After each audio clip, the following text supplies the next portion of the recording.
tuning in to the online broadcast network, AFTERBUZZ TV. Over 20 million weekly downloads in over 150 countries, and your number one source for after-show entertainment.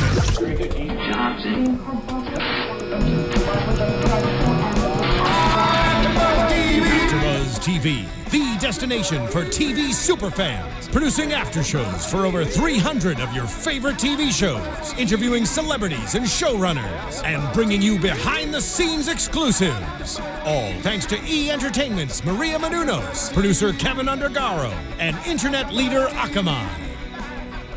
Now, let the buzz begin! Hey. Shout out to Slim Thug. Yes. Houston native. Yeah. All right, guys. Welcome in to episode 3 of HBO's Hard Knocks. This is AFTERBUZZ TV. I mean, the after show network. Every show out there, I mean, we pretty much have an after show for. And if we don't, we've got it on tap, ready to go. That is true. For you, performance, that's what we care about. That's what Bill O'Brien cares about too. And all of my co-hosts here, they perform every single week. I'm Christina Kaplan, and I'm joined by... Hey guys, I'm Stef Z. You can tweet me along the way at IAMSTEFZ. And I'm Frank Maiorana. You guys can find me on Twitter at Let's Go Frank M. And I'm Lyndsey Wegner. You guys can find me on Twitter at Lyndsey Wegner, LYNDSEYWEGNER. Go Pack Go. Yeah, go Pack Go. They need all the help they can with poor little Jordy out. But let's get into our Houston Texans after show here. We don't really care about the rest of the NFL. This is Hard Knocks. Hard Knocks. Hard to the knocks. And if you want to find me, I'm on Instagram or Twitter at Tina Cap. Tweet us. We'll answer your questions. We love to. So let's just get right into the very first major story, really, of the episode. We had rookie Jasper Coleman, defensive line, got cut for Quentin Demps, defensive back, who was a former Texan. They said that Rick Smith... He was a former Eagle.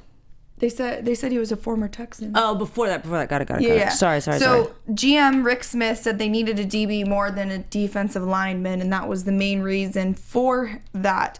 But we saw how Demps performed later in... what? I think we had a spoiler alert right there. Oh. Well, how is that a spoiler? It's not really. It's not. Anyways. So we saw how Demps performed in the preseason game, week 2. Obviously, he did really well. So, you guys think that was a good decision for them?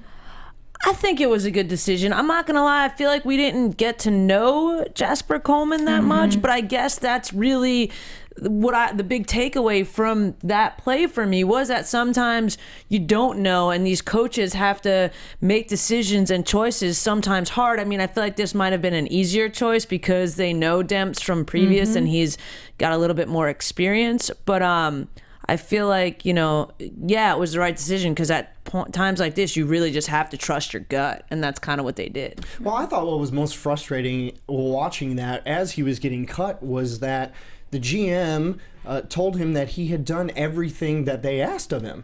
So we never heard a reason why he was getting cut. Was he not performing well in practice or, not doing enough in the preseason game? So I was a little bit frustrated for him. I hope there was more to it that we didn't see during the show of the reasons why he got cut. Because, when you're getting fired or cut, you want to know why and how you can get better. And I felt it was sort of general from the GM's point of view. What do you think? I thought it was actually different from watching the Falcons last season and actually the head coach last season, making sure to kind of, I wouldn't say that he held their hand, but he was giving reasons and was being a little bit more like a father figure and understanding where this felt a little bit cold. And it was also coming from the GM. It's not coming from head coach Bill O'Brien. And we saw head coach last season doing that on the Falcons. So I thought they were doing it both together. At least it was together. And this just felt a little bit more cold. And I mean, it's football. And they've got 40 cuts to make? 30 something? Yeah, 40 37. cuts to make. So in all honesty, it is going to be cold. Some of these players they haven't connected with, they haven't built that rapport with. So I just feel like it just reinforces at the end of the day it's business. Because like we say it's cold or we say maybe there wasn't a reason, but at the end of the day business really doesn't have that. It's like whatever you need to do to succeed. And I have to correct myself. I was skipping ahead to Chris Polk played for the Eagles. I thought that was the case. I was like, wait, we just talked about it, but no, my fault. That was wrong. Yeah, but, well, like I said, he said they need a DB more than they need a defensive lineman. So it was probably as simple as that they were just trying to fill their needs. They had an excess of defensive linemen, and he was the first on the list to be cut. It wasn't necessarily maybe that he really did much wrong. It's just they had to fill their needs. And like Steph said, it's business. And I think that's the hardest part about watching this show is seeing those cuts and seeing these guys' dreams kind of be crushed, at least momentarily, for the time being. But one thing that I noticed so far this season, I feel like last year we got to know these rookies a lot more than they're leading on this year. They barely touch on the rookies this year, and then Jasper Coleman, we know nothing about him. He's just getting cut. That sucks, but I feel like, and not to jump ahead, but I feel like at the end we do see that, somewhat in this episode we saw some of the rookies, and next week it looks like we see some of the guys going fishing and stuff. So I feel like maybe that's coming, but I do remember it being a little bit more heavier, a backstory all around last year. I think it's easy to open with JJ Watt because he's obviously a standout player. He's a favorite. He's a fan favorite. So it's easy to stand out with that. Get people hooked in now. Let's show them the rookies. Let's show them who's vying for a position on this team. Right, the most polarizing player in the NFL, arguably. Why do you say polarizing? JJ Watt? Yeah, people have split opinions on him, you mean? No, just that he is a polarizing figure because he's a defensive player. He's huge. He's strong. He can do anything on defense, yet you line him up on the offense and he plays tight end as well. He's just overall just a strong figure in the NFL, like that. He's polarizing. I mean, I don't know if I might be looking at him at quarterback too. If you saw the way he was throwing those balls right? to the That's crowd, what I'm saying. Like, you see his he can arm. do everything. I mean, I'm kidding, but that was pretty impressive. Those throws were pretty impressive into the stands. Exactly, right to those guys' hands. Yeah. It's crazy. Now, another defensive player that seemed like we were going to get a lot of footage on him today from last episode was JD Clowney, who they barely touched on this week. His first time back on the practice field in 10 months since his surgery, and we barely saw anything from him. You know what I did see, and I don't know if you guys picked this up too, we did see there was a close-up shot of his scar on his knee. Did you guys see that? Yeah. Which is crazy because you think about how it's come along, the way that usually the scars are bigger, like people that I know that had knee surgery 10, 20 years ago, it looks totally different. Sure. It's like this little, and I'm sure he gets the best, medical attention ever, but still, like, it was just this little scar on his knee, and he was like back at it. Yeah, it was amazing to see that and to see him out practicing again. Now, part of this too is that he didn't play in the preseason game; they held him out, and he was only initially in practice doing limited non-contact work. So we didn't get to see him going up, pad level against, the offensive lineman. But at the same time, I think you're right. I really wanted to see more of JD. He's actually really funny. I watched a clip of him when he was on with Jimmy Kimmel before he got drafted, and he was really, really funny. So he's got a great personality. Yeah, he how everybody messes up his name, and he told a story about how everyone says Jadeveon. He's like, it's just Jadeveon, man. That's all it is. So he's just like, he's got a really cool, laid-back personality. So I hope they feature him more, and I think they will as he comes back more and more and takes part in practice.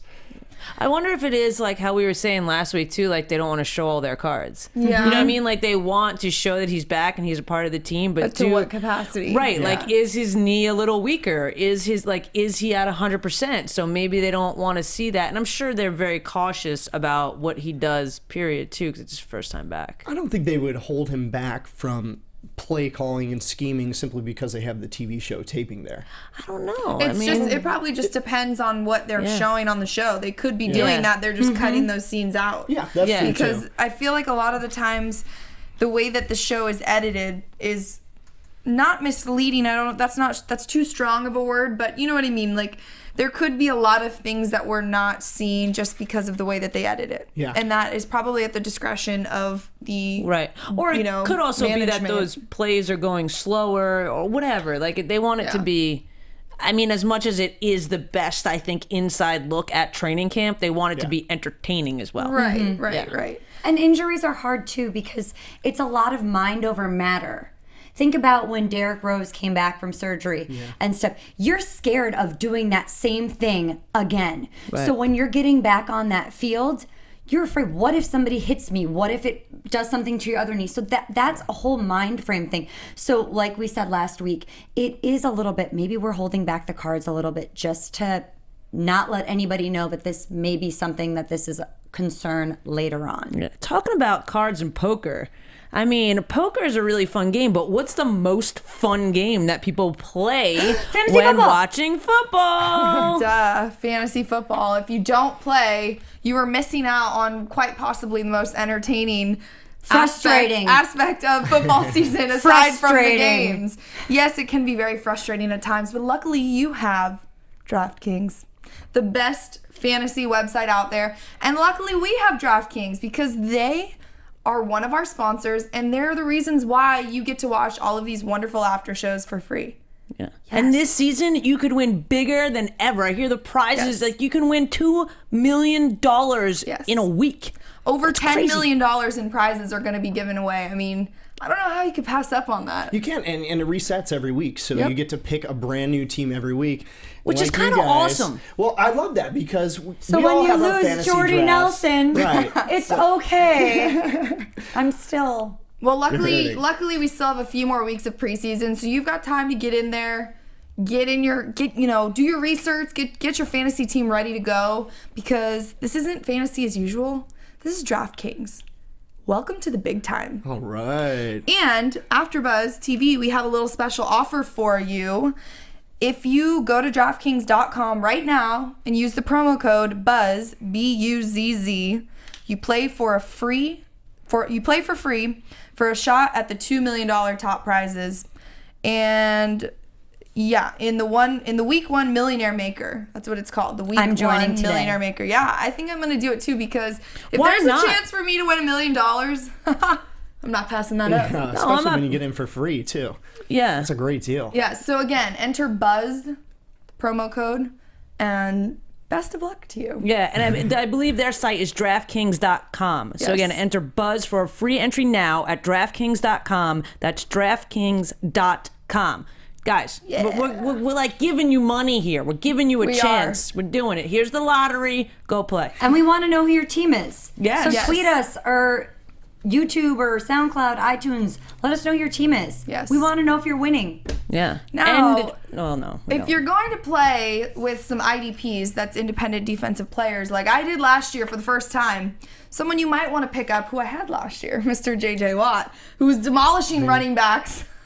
Oh Who, like, my! that hit, I don't remember what number the guy 23. was. 23. I believe, or 28. I mean, JJ just gets off the line It was quicker 28. than anyone else. was And what's so funny is to watch in their video sessions when his coach is just like, that's just amazing. That's amazing. That's just amazing. Like, he says the same That thing wins us games. over That's it. and over again. And it's just like, God, he's so good. He's so good. And He's so good. It's so dangerous, though, for me. It's I like know, with it's all scary. the amount of injuries and all the stuff that's happening this preseason, I feel like more than ever, like I saw that hit and I was like, oh my God, don't hurt your own team. Don't hurt I your own know. team. It was Yeah. a clean hit though. It was It a was, great hit. but- It was amazing. And he's JJ Watts and he's a machine. Yeah.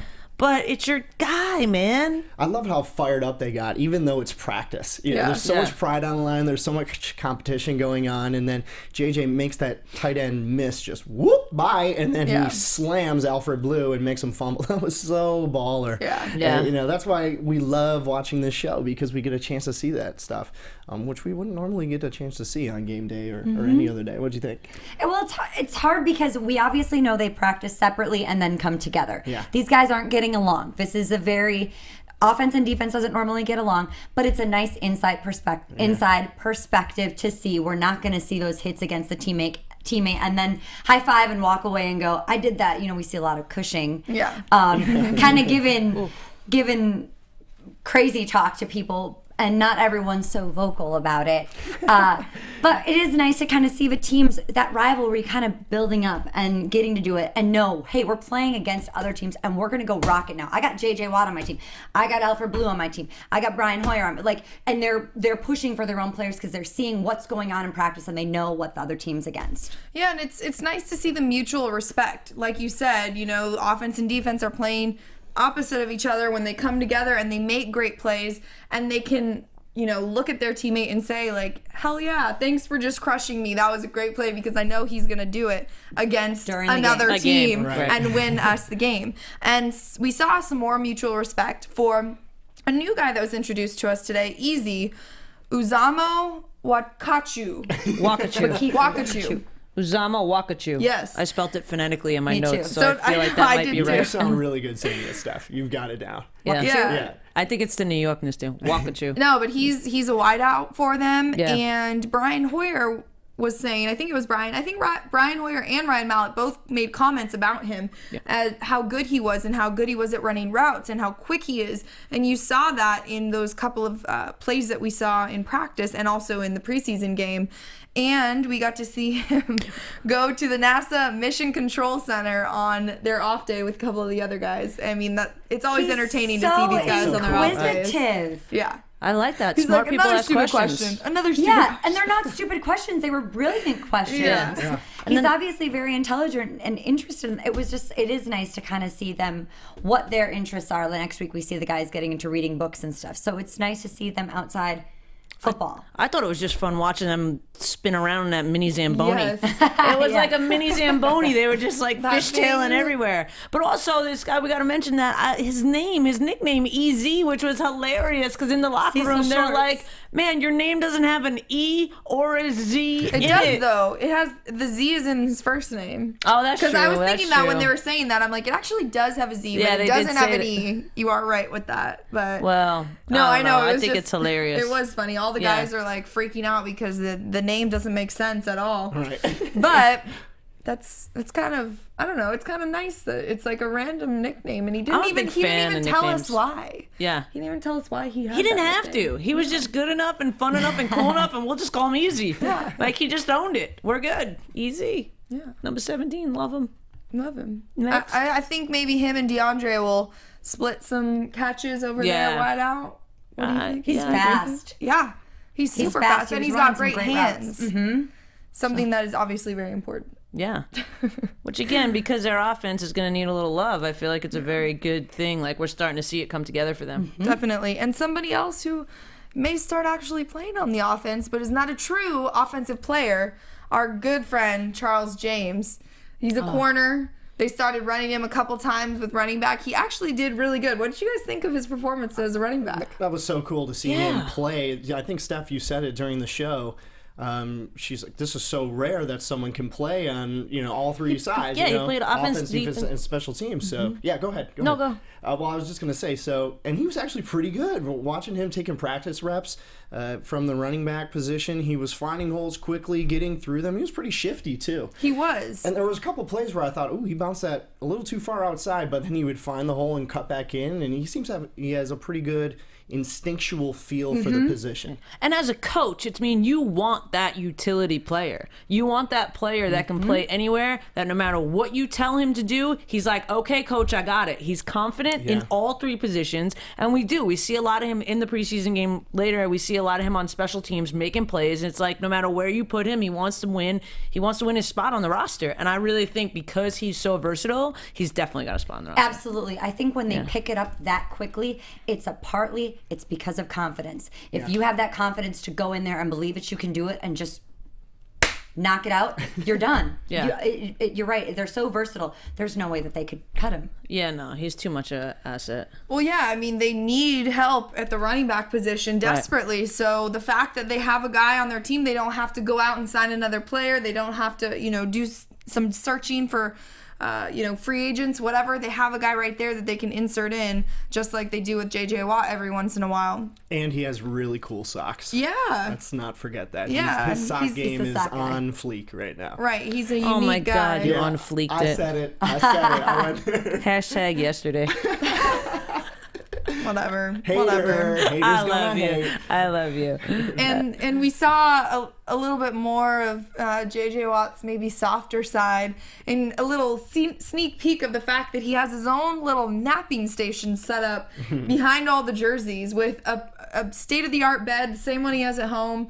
I mean, like I said while we were watching it, I guess you can do that if you're the best player on the team. It's a nap nook. Yeah. Hashtag There you go. nap nook. There you go. Nap nook. I think it's kind of awesome, and I love the fact that he's like knows that sometimes he might sleep through his nap. So he's like, every time I come in here, I tell the equipment manager if I'm not up by so and so time, get me up, which is cool. And it's like he has his little place to go, because at the end of the day, I feel like still, I don't know if you guys agree with me or what you guys think out there. Like, he is the one player on this team that brings the energy. Yeah. There's a lot of players that are right there with him, but he's exerting so much energy on the field, off the field to keep everybody else pumped. So he might need his little nap time. We saw that at the beginning of the show, his little pep talk to everybody. He opened the show this week. Then we got Bill O'Brien. But that you guys are the baddest players in the league. We want to be the baddest team. The baddest Meaning in a effing player. Well, Yeah, so we're trying to censor for you guys. Yeah. That's okay. You can say effing. Yeah, no, he definitely is a leader, and it shows his dedication that he is willing, and a lot of the guys too, are willing to stay there at the facilities and nap there instead of trying to go home, waste some time, whatever. They're just going to stay there when they have a break and get their nap in. And I mean, we saw Ryan Mallett, a little bit of a juxtaposition. He was on the floor. Right. Whereas Hugging JJ the has uniforms. where JJ has a bed, which is funny because on most teams you would think that the quarterback is the one that has the prime spot. Right. But it was a little flipped in that sense. But I have a question for you, Christina. Since we saw a softer side of J.J. Watt, what do you think of Brian Cushing's? I mean, it was really disgusting watching him vomit for about 5 minutes. That was just unnecessary. Yeah, but he still was looked all fine when he Gatorade. got up. I mean, Well, he was fine, but he's like, I'm not going to lift no, today. fine, like hot. He looked Oh, fine. I get it. So even though he's like, Fine. got it. Wow. She's Anyway, like, well, yeah, it was just Gatorade. I wasn't going there. I forgot about your little Yeah, Brian no, Cushing thing. and then he's like, I lost 10 pounds today, man. Look, like just Yeah. a typical like nasty guy. Which you is know, like- crazy though, because like it shows you like these guys, these professional athletes are at the tip top of their game, and they're still working out till they're puking. Yeah. Like, could you imagine what it would feel like to have a day in the life of them? I know. I can't even imagine. Like, No. it doesn't get like, I can't believe that he's still being affected like that, I know. even in the shape that he's in. Well, also, I'm intense. sure the Houston weather is Yeah, not I was really just like gonna the say. best to play in. humid. So that, I can't imagine. I mean, even on my worst like double days for volleyball, I did throw up a couple times, but I don't think I went out and kept playing. I was like, I'm going home. Right, you know, right, like you're right. dying. So I can't even imagine what these guys have to do. I mean, No, that's insane. it's crazy the shape that they're in. It's dedication, man. Yes, another dedicated a dedicated performance by some of the rookies in the rookie skits. Our favorite, Kari Lee, as head coach Bill O'Brien. I think he was everyone's favorite. I think the fact that he just kept his straight face Yes. the entire time Yeah. was so impressive. If he doesn't make the team, he's got a career as a comedian. Yeah. I mean, I feel like he's gonna make the He's team. going to make but the team, of course. And, but- yeah, go ahead. It was just amazing. I mean, he just kept going and going. And the other thing was, I remember last season, and correct me if I'm wrong, that people would laugh continuously through the set because it'd be like kind of funny and kind of uncomfortable. Like, he had the whole room quiet as if they were listening to Coach O'Brien talk. And they were like, I feel like at one point the players were like, is he like, they Yeah, had and that then moment. they'd have breaks of laughter, and he would just stand up there like, Yeah, and then he had everyone's attention so much. He's the best one I think I've seen. Period. so funny. Oh, that's tough to say. I mean, there's been a lot of good skits over the years. I There's was been remembering. The singing last year was Yes, funny. but they're funny. But this has been for me such an on point because even when they're was singing, really they good. laugh. It was a really good Yeah. impression. Oh, even the first skit too. We got a Ric couple Flair? skits. No, I'm not talking about the coach. I was talking about when they had the group of players up on stage and they were watching film, and the joke was that they never yell. The coaches will never yell at J.J. Watt. They'll always blame it on somebody else. So, which was funny because we saw that during the show, a clip where they just sat and watched J.J. Watt for 30 seconds and watching him perform. So the players did a good send up there. But Kari Lee, what I love most about his performance was he enjoyed the silences and would just stare with hilarious. his look, and it makes it so much funnier because it can build and build and build before he goes on to more and more content. That's what I like best about it. He might have a little theater background, perhaps. He could. He may. That's the hardest thing for me is when I'm trying to make a joke or trying to do an impression, I can't not laugh. I try so hard, but I cannot keep a straight face. So I give him mad props for that. Yeah, it was awesome. Yes, another awesome person with an even more awesome mother. Our boy Chris Polk. Yes. We all just fell in love with his mom, just saying. Andrina Polk. She was amazing. He formerly on the Eagles, like you said earlier, Steph. Yeah, we saw the tape. And how Bill O'Brien mentioned, he ran all over us last year, which is kind of cool. He was super on him and super excited, and you got to see what an intense player he is. He plays with that chicken and shrimp. Yeah, which is awesome because I bang, feel bang, like chicken and shrimp. Yeah. the fact that you see his mother and what she was doing, I thought was one of the most amazing family interactions. How she was like, I put on my older son's pads and I said, Chris, you hit me. And he went to and hit her soft and she threw him down and made fun of him. Yeah, you know what I mean? hit It's like a girl. How many moms, and moms are amazing, nothing against moms, whatever. I'm not trying to say that, but I don't believe there are that many mothers that would go to that extent and would do that actually to let themselves get leveled by their son and then be like, okay, you're ready to go. Her dedication and her determination and investment in her son and in his career is just she saw a talent and wanted to make sure that he used it, and that was heartwarming to me. Well, she even said, she's like, I was the mother and the father. I had to do these things. And it's just really inspiring to see her step up like that. Totally. I want to see him on the field. 6 teams, never getting to play a game. That kind of... No, that was Courtney Brown that was on 6 teams and didn't play a game. Yeah. Oh, I'm sorry.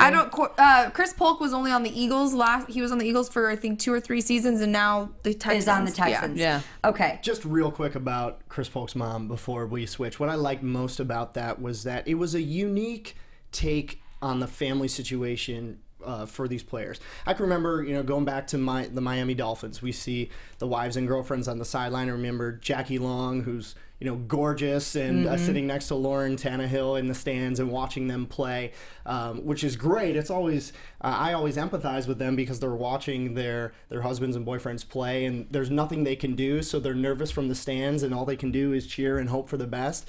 But then you get that unique story from Andrina Polk about how she coached her kid. That was so interesting. Well, I mean, you said it right there. It's so many times you see the wives, and the first thing, which is a women's thing, it's always they're gorgeous. That's the first thing that you say. And with so many, and not trying to rip you apart or anything, but that's the first thing so many people say, and men too in general. And for this mom, or if this was his help, his partner, his support was someone that was encouraging to play the game, which is something that's really, really interesting because they usually just show that. From which the is beginning, awesome. when he was a kid. That was so cool. So cool. And did we see last year a lot more wives than we saw family stuff, right? Yeah. We saw We a lot did. more girlfriends, a lot more families, a lot more babies. There were Croy and Kim Bierman. Yeah. We saw their whole family. So we saw a lot more of the wives than the mothers Yeah, we did. last year. I know. We saw what's his name? I mean, we see Will Fork's wife and how rookie- cool she was. What's the rookie corner's name whose sister is the Ravens cheerleader? Oh, we saw I'll his find parents. out. Kevin Johnson, Yeah. that's right. Yeah. Wake Forest, right? Yes. Yeah. We saw his parents earlier, and her. I think Steph commented how his dad had the best posture ever. He did. But but other than that, we haven't really seen a lot of mothers or parents, like you said, Lyndsey. So it was kind of nice to see not only the mother, but also how much dedication she put into helping her son succeed. And clearly it's working so far. Like I said earlier, Bill O'Brien said he ran all over them last year, so hopefully he'll be able to do that for them, for the Texans this season. And another thing, it's hard to kind of judge off of what we see from the show because we don't know what's cut out, but he looks like a powerful back. Yeah. Not quite a Marshawn Lynch as physical of a back, but he's powerful and fast. He's little too. Yeah. He's always been a role player, though. So As the Texans are looking for a feature primary back, I think at least at the beginning of the season they're going to start running back by committee and find out who's the hot hand. But, just quickly jumping ahead to the stats from the preseason game, I know we'll get there, but Chris ran for 7 carries for 36 yards, so five yards a carry. That's not bad. Alfred Blue, 4 carries for 10 yards. So Hilliard coming in with 3 yards. And Grimes with 23. I don't think Alfred's gonna have the starting spot. I think as far as we are now, I think it's a good possibility that Chris Polk will have the starting spot at running back. Alfred Blue was not very good last year. Not even that. I feel like again it comes sometimes to like an energy thing, not an energy like whatever. Hunger. A hunger. Yeah, like I feel like Chris Polk has more energy on the field. He has more determination. He has more of a presence is what I'm trying to say on the field, and that when the numbers are kind of close, that's what's going to shine through. Yeah. He's got more juice. He's got more juice. As Coach Vrabel likes to see from his team, from his defensive players. Right. Now, Courtney Brown, like we mentioned earlier, Lyndsey, he's the one that had been on 6 different teams, never started. So today, the preseason game was the first. He played against the 49ers, which was the first team that ever cut him. Right. So we see him go and sack the quarterback a couple times, and it was just kind of a real payback, man. Yeah, like that's when you want it. He was hungry for that, yes, and he took it, and that's kind of awesome because you want that moment. Like that's a story moment. Yep. What do you guys think of his performance? Do you think he has a good chance to make this team? Lyndsey, take it. I was going to say, you take it away, Frank. Yeah, I think so. I mean, it's going to be really interesting because we've had, like you said, there's going to be 37 cuts now. And so how much are we seeing on the show and falling in love with guys that we want to believe in? And we go, we see him perform really well in practice. And, of course, he's going to be on the team. And next week, that may not be the case. There's a lot of guys on this team that we don't know about, that they aren't featuring at the same time. So I really don't know. I'm undecided just yet on where these guys are. I think sometimes we fall in love with players. Last year, Tyler Starr, we had no idea what was going to happen with him until the very end, but you fall in love with him, you see him out with his girlfriend, and it's like, oh, come on, I really want this call to happen. So I'm not just sure yet. I think sometimes when they do feature players, it's something that they're seeing, that the production maybe is seeing in them. So they're featuring them because they do see progress, consistency, confidence in them. And like we said, we hadn't really seen too much of Coleman, so maybe he was an easier cut. And now with Brown coming out and seeing that play against the 49ers, it's more potential over the next week or two with this next game and the following game, if he's going to stick around and make those plays like that, or if he's going to fall to the wayside. Right. Yeah. Well, we saw him in the second preseason game, struggled a little bit in the beginning, but then had that huge pick six that he ran back and he ran back, what was it, like 65 yards? Yeah, it was a good run. He's fast. He didn't, get touched at all. He didn't even have to try to miss any tackles. So he was able to put the first touchdown on the board for the Texans. They had only had a field goal at that point. Right. So there's a possibility there. There's a chance there. Obviously, he has potential. It's just whether or not he's going to be able to blossom. And I feel like it shows that they think he has potential because you see Coach Mike Vrabel. Sorry for my pronunciation. You see the moment with him and Courtney Brown where he's saying like he's been hard on me from day one, and I feel like. And again, I know I'm a fan of I'm a fan of the tough love coaches, but when a coach gives you tough love from the beginning, that means he's got an eye on you. If he's not paying attention to you, that's when it's bad, if you know it's a tough love coach. So I feel like if he just continues to step up, he'll be okay. He'll have a spot on the team. Yeah. No, I agree. And on to some more roster battles. Probably the most notable one of them all is the QB battle. Heading into preseason game 2, they were going to let Ryan Mallett start, Hoyer come in, and then make their decision after that. So we know already that Hoyer was chosen as the starting QB. I mean, you guys predicted it. We're just saying, if you want some help, the rest of those coaches out there, if you got some, roster battles, you need some help with some good inside information, knowledge, like we're here. We're here for you. Let me say one thing. When they had both the guys lining up and doing the same get, back, and throw, Hoyer looked prettier. It's not about pretty. I don't mean pretty and as like he's attractive. Oh, okay. I don't mean like that. I mean it was a beautiful, he had solid better form. flow, Right, better right. form. I don't mean pretty in an attractive way. Right. No. I mean pretty as in what he was doing and his, extension, everything. Like it was. He looked just more solid. It was right. Well, It flowed better. I think your point too was what Coach O'Brien said was he was consistent. Yeah. He's consistent in his technique and his leadership on off the field throughout the entire building. Because based on the stats, they were really, really close. You've got Brian Hoyer was 7 of 11 in the game. Ryan Mallett 5 of 7. So there was a little bit of selective editing there with Hard Knocks with this episode because Mallett only missed 2 throws. And so they definitely showed the one where he almost got picked off. And then we saw another time where he looked like he was struggling. So it was close. Look, both of these guys are going to play this year. Mallett said today, I know you have his statement, and I don't mean to steal your thunder at all, but he said, 4 quarterbacks played last year for the Texans. So he's going to get his shot to play. It's very rare that a starting quarterback makes it all the way through the entire season completely healthy. So he's going to have his chance, and I think he knows that. And I think if it's okay that we kind of jump a little bit to the conversation that Bill O'Brien had with both the quarterbacks, saying that, we are having Hoyer start, and it's because of his consistency and his confidence on the field.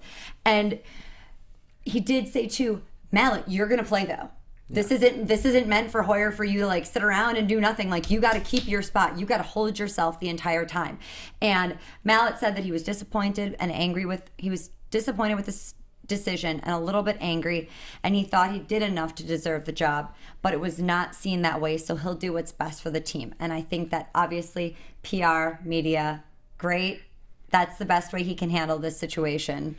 Yeah, so the battle is not over yet. You East Coasters have won the first round. But it's not even about that. I feel like all that stuff is like, I don't know, like it was clear, I feel like, and again, I'm not saying this just because this is how I felt, but I think that it was clear that he would make a statement like he's disappointed and this, that, and the other thing, like he didn't think it was fair or whatever he said. And it's like, your coach picked a quarterback. I wouldn't say stuff like that if I wasn't picked. It all like attributes a little bit to what I feel like I saw, that he was like getting down on himself. He was a little bit in his head, where Hoyer just showed up to play ball, was confident, showed up and did his job. Like if Hoyer was not named starting quarterback, I don't think he would have had the same kind of statement as. But when coach goes, Ryan, be ready to play, I'm sorry, that leaves it in my mind, I'm playing. Yeah. Right, I'm so fighting you wouldn't for this be position. Disappointed. He's like, play like you are going to start every single game. I don't think, I mean, maybe I've never been in a football locker room and heard them talk to quarterbacks as they're deciding who it is. So I don't know what they normally say. Be ready to play, be ready to be the starter. Or if it's very, very cut and dry, black and white, he's a starter, there's no option that you're going to be playing. We obviously know with the Packers, Aaron Rodgers is starting. It's not like there's not an option. Ryan Mallett is a journeyman. This has been his whole entire career. He's probably heard this statement every single season in the NFL. So I get where he's coming from, where to a point that it's like, okay, yeah, I'm angry because I really thought I had a chance. I really thought I was going to get that starting spot. I get where he's coming from, but I also think that because of what Bill O'Brien said, prepare every game like you're going to start. He should, I mean, not that he shouldn't have spoke his mind, whatever. I don't like getting into whether he should have or should have not said certain things, but he's leaving the table open. He's saying, like, you guys are, and they've said this the whole time, that they're both very even. Like, when you said selective editing, I disagree with that, because really what I saw more from that editing is how bad the offense was playing, how there was no offensive line protection whatsoever for either guy. Yeah, that's right. true. So that, I think, with the stats shows how even they really were. And yes, they both made mistakes and whatever, but consistency, like, they said in the show, and like we've said this whole time about Brian Hoyer, just seems more consistent. So that could change that could change at any time, though. You know what I mean? Yeah. So we'll see what happens. But quickly, because we only have a few minutes left, the Texans lost to the Broncos 14-10. It wasn't a real big blowout, but it was still a loss. They still had a chance where Easy missed that touchdown. Granted, it probably should have been called as a pass interference, but they had a chance there. It wasn't horrible, but they should have probably won. Yeah. Right. So I want to, since I was the only one to make a prediction last week. Yes, go ahead. 31-14. We had a very helpful YouTube viewer comment. Jason Trevino said that I may be on crack when I made my prediction. And you know what, man? You were right, because I was so wrong on this one. It ended up being 14-10. I predicted 31-14. So I'm going to do better this time, and I'm going to prove you wrong this week, because I'm going to predict much closer and lower scoring games from now on for the preseason. Yes, and just like Bill O'Brien said, losing will never be accepted here. And I like the way he ends. You know, I like his pep talks and his ending wrap-ups for games and stuff. I think he's got what he says hits home. It's not real foofy and like, oh, we will do better next time. Yeah. You know, losing is not accepted here. Losing will never be accepted here. Now you know what it's like to lose. We don't ever want to lose again. You know, he's a great coach. We saw a little bit of his softer side with the insight into his family life and his son, Jack, who has I'm not going to pronounce this right, but lissencephaly, whatever. It's a genetic condition that results in developmental damage. But they told Bill and his wife that he wouldn't live to 2, and he's now 13 years old, which was very touching for all of us. I started crying. I couldn't stop crying. I that kind of stuff really hits me hard, because it's just sad to see kids struggle and to see such supportive parents. And really, you see what a soft, nice, great guy he is off of the field. Yeah. What were your guys' impressions on him? Well, I feel like I'm a huge fan of Coach O'Brien from the beginning, but I feel like this was such a decision.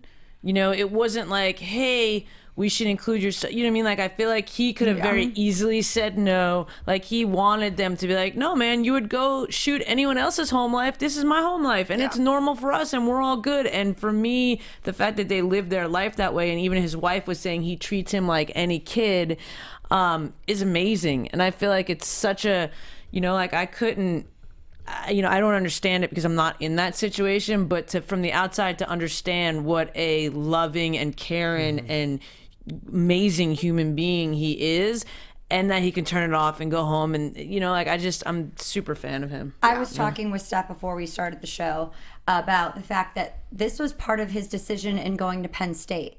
With the controversy at Penn State, the patience that he has at his home life, he knew he could overcome this the same way that his son and his family have been able to overcome this setback and be positive. And that's the same attitude he came in to Penn State with, and then coming in with the horrible Houston record under Coach Gary Kubiak. I mean, coming in and being able to try and bring that back up with the Texans too. He obviously has a very positive outlook and is ready to just take on anything. Oh yeah, he so does. And I got a little emotional too watching that, because I know people who struggle with you know, family members who have brain damage, and it takes a special type of person to be able to deal with that. And God bless Coach and you know, and his wife and you know, Jack's brother for Michael for dealing with that every single day, and they make him feel just normal, like he's a normal kid. Coach put a hat on his head and takes him to all the games. That is just so touching. I'm getting chills right now just talking about it, because it takes a great person and a great human being to do that, and we get to see the contrast, which I didn't even know he had a son who had a disability like that. So that's how this show can reach out and just grab your heart and play with your heartstrings. Yeah, I agree. I think it was definitely nice to see that, and very great and gracious, I guess, of Bill O'Brien and his family to let the world into his home like that. Right. So next week we have 15 players that will be cut. So we're going to see that on the show. And also they play the Saints at New Orleans. Yeah, I believe it's New Orleans. And we see a whopping sack from J.J. Watts on Drew Brees, which is always fun. That was from last year. That was from last year. Oh. I haven't played yet. Because Jimmy Graham was on the field, if you noticed. Oh my God. You're just predicting She had a long day, you guys. You're just predicting really long day. She's predicting a sack. I feel like it's already. I don't know why. I was watching preseason today. I felt like it happened. All right. Well, Frank, do you want to quickly make your prediction? Of course I will. I will go 13-9. Houston is going to win this game. All right. Okay. Eat it up, Trevino. I'm showing up this week. I'm actually predicting a higher score than that. I don't know how much higher than that, and I'm predicting potentially Saints winning this one. Saints winning. Do you have a score? I don't like to give a score. My prediction is that we're going to see JD Clowney play. Yes, I hope so. I don't All right, think we guys. are. Tell them where they can Sadly. find you on social media. If you guys want to get in touch with us, Lyndsey. You guys, this is Lyndsey here. You guys can find me on Facebook, Instagram, and Twitter at Lyndsey Wegner, LYNDSEYWEGNER, or my blog, lyndseyWegner.blogspot.com. Thanks so much for listening this week, guys. I am Frank Maiorana. You can find me on Twitter at Let's Go Frank M. Hey guys, you can find me on all the social media platforms at IAMSTEFZ. And you can find me on Instagram or Twitter at Tina Cap. We will see you next week for the 4th episode. Only 2 left. We're so sad, but can't wait to see what happens. From executive producers Maria Menounos, Kevin Undergaro, Phil Svitek, and the entire AfterBuzz TV staff, we would like to thank you for listening to the AfterBuzz TV network. To watch or listen to other after shows and post comments or questions, be sure to visit AfterBuzzTV.com. I'm Sir Richard Wentworth, and this has been a presentation of AfterBuzz TV. Buzz you later. The views expressed herein are those of the hosts only and do not necessarily reflect the views of AfterBuzz TV or its owners or principals.